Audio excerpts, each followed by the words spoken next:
Side हो जाएगी। तो बहुत छोटे क्वेश्चन एक दो ही करेंगे, ठीक ठीक क्वेश्चन पे हम बात करेंगे। ये रेक्टेंगल होती है भाई, स्क्वायर में चारों साइड इक्वल थी, इसकी क्या खासियत होती है बताओ? अपोजिट साइड्स, आमने सामने की भुजाएं इक्वल होंगी।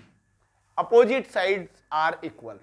पहली बात ये होगी कि भाई रेक्टेंगल में आमने सामने की भुजाएं इक्वल होती हैं। बट क्वेश्चन ये आता है कि भाई आमने सामने की भुजाएं तो स्क्वायर में भी इक्वल होती हैं, इसमें भी तो इक्वल ही है। आप कहोगे ये इसके इक्वल है, ये इसके इक्वल है, तो इसमें भी आमने सामने की भुजाएं, फिर ये रेक्टेंगल क्यों नहीं हुई? क्या स्क्वायर रेक्टेंगल होती है भाई? आप कहोगे यस, स्क्वायर भी एक रेक्टेंगल होती है, लेकिन रेक्टेंगल स्क्वायर नहीं हो सकती।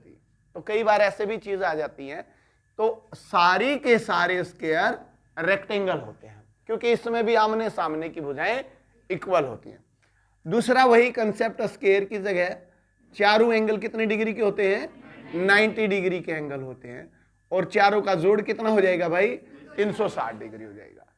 स्क्वायर में भी दो ही डायगोनल होते हैं, दो विकर्ण होते हैं, और आयत में भी दो आपके विकर्ण होते हैं। इस तरह से इसमें भी राइट एंगल बनती है, ये वाली राइट एंगल बनेगी, और इसमें भी क्या बनेगी? राइट एंगल बनेगी। कुछ ज्यादा डिफरेंस नहीं है बेसिक चीजों में। अब इसमें भी हमने पेरीमीटर एक बार फिर लिख लेते हैं जो बच्चे नहीं थे।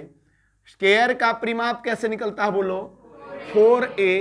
एरिया कैसे निकलता है भाई? a square. और डायगोनल कैसे निकलता है? √2a। और जब ऑलरेडी डायगोनल दे रखा है तो डायगोनल इंटू डायगोनल बाई 2। ये चार फार्मूले हमने किए थे स्क्वायर में।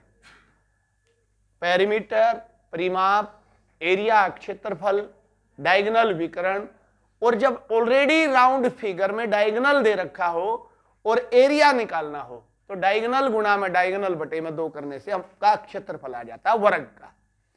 ऐसे ही सेम चार फार्मूले यहां रहेंगे, कुछ अलग नहीं है। बेसिक मैंने बात बताई कि भाई पेरीमीटर जो होता है वो जनरली लेंथ ऑफ बाउंड्री होती है कि भाई उस पूरे फील्ड की, उस पूरे पार्क की, पूरे स्क्वायर की बाउंड्री कितनी बड़ी है, वो पेरीमीटर होता है। तो ये पेरीमीटर ये होगा परिमाप। परिमाप का मतलब इसको माप दो, पूरा माप दो भाई इसने कितना है, तो ये परिमाप हुआ, पेरीमीटर हुआ। एरिया होता है कितनी जगह उसने घेर रखी है, घेर रखी। हमेशा तार या बाड़ जो लगेगी वो बाउंड्री पे लगेगी। हमेशा घास, टाइल, पक्का करना हमेशा एरिया पे होगा। जब भी परिमाप की बात होगी तो मीटर की बात होगी, जब एरिया की बात होगी तो मीटर स्क्वायर की बात होगी। ये बेसिक सी बातें हैं, इनसे भी हमारे को समझने में काफी आसानी होती है। अब मैंने कहा परिमाप जो होता है वो बाउंड्री होती है, तो भाई इसका फार्मूला बन गया 4a, क्योंकि चारों भुजाएं इक्वल होती हैं। एरिया का मतलब होता है लंबाई गुणा में चौड़ाई।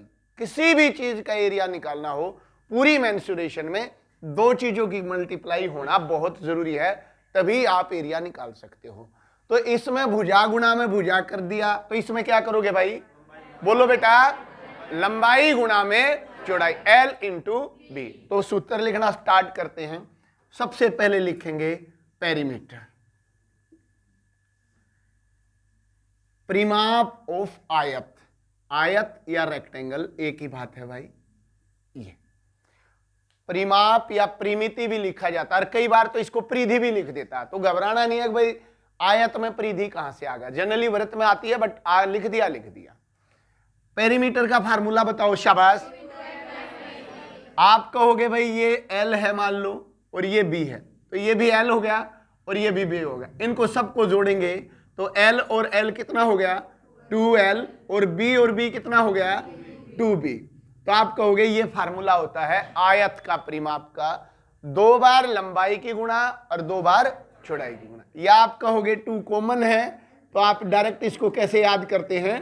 2 इंटू L प्लस B, यानी कि लंबाई और चौड़ाई को जोड़कर 2 से मल्टीप्लाई कर दो या डबल कर दो।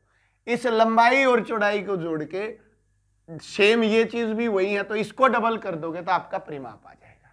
क्लियर हुआ?